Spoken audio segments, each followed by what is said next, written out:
50,000 కోట్ల రూపాయలు 5 సంవత్సరాల్లో వచ్చింది. ఈరోజు చంద్రబాబు నాయుడు తన అధికారంలోకి రావటం కోసం సూపర్ 6 పథకాలు అమలు పరుస్తానని మాటిస్తే మా సామాజిక వర్గాల్లో కూడా కొన్ని ఓట్లు ఆయనకు పడుతుంది.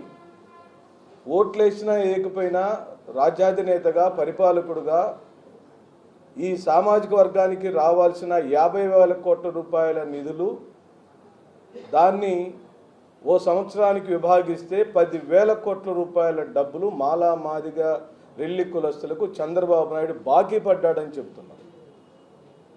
మేమేమి అబోధ కల్పనలో లేని ఆరోపణలో చంద్రబాబు నాయుడు తిట్టడం కోసమో పవన్ కళ్యాణ్ విమర్శించడం కోసమో బీజేపీ వాళ్ళని కలిసికట్టుగా మాట్లాడటం కోసమో సొల్లు కబుర్లు మేమేం చెప్పటంలా నిజాయితీగా చెబుతున్నాం. మాకు అనగా ఈ రాష్ట్రంలోని మాలా మాదిగ రెల్లి కులస్తులకు ఆనాటి ముఖ్యమంత్రి అయిన జగన్మోహన్ రెడ్డి గారు 50,000 కోట్ల రూపాయలు మాకు పంచాడు.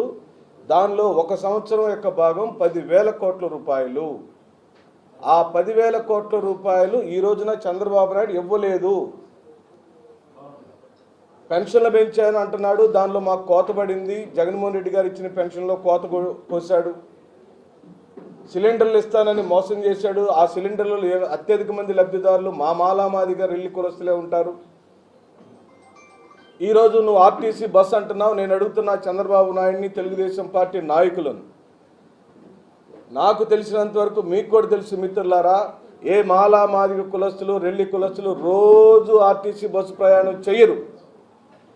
ఎందుకంటే మేము ఏ రోజుకు ఆ రోజు డొక్కాడితేనే రెక్కాడితేనే డొక్కాడే సామాజిక వర్గాలు పుట్టిన మేము, నువ్వు ఎవరి కోసం ఆ బస్సు పథకం పెట్టావో ఎందుకు పెట్టావో మాకు సంబంధం లేని అంశం. దానిలో మా లాభము మా లబ్ధి చాలా తక్కువ.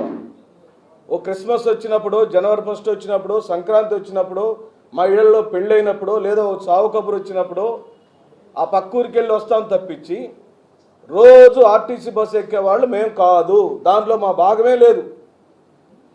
నువ్వు ఇచ్చిన పెన్షన్లో ఆ రోజు జగన్మోహన్ రెడ్డి ఇచ్చిన పెన్షన్లలో నువ్వు ఇంకా కోత కోసావు, మా కడుపు కోత చేసావు. అంటే నువ్వు ఇస్తున్న సూపర్ 6 పథకాలలో మా భాగస్వామ్యం అనగా మా 10,000 కోట్లు మొదటి సంవత్సరం అసలు ఇంప్లిమెంటే చేయలేదు. అక్కడ ఒక 10,000 కోట్ల రూపాయలు పోయినాయి. ఈ రెండో సంవత్సరం ఒక 6 నెలల కాలంలో కూడా నువ్వు ఇంప్లిమెంట్ చేస్తున్న పెన్షన్లు మరియు ఆర్టీసీ బస్సులో మాకు భాగస్వామ్యం లేదంటున్నావు. అంటే గత 5 సంవత్సరాల్లో శ్రీ వైఎస్ జగన్మోహన్ రెడ్డి గారి హయాంలో మా ఇంట్లో టీవీ వచ్చింది.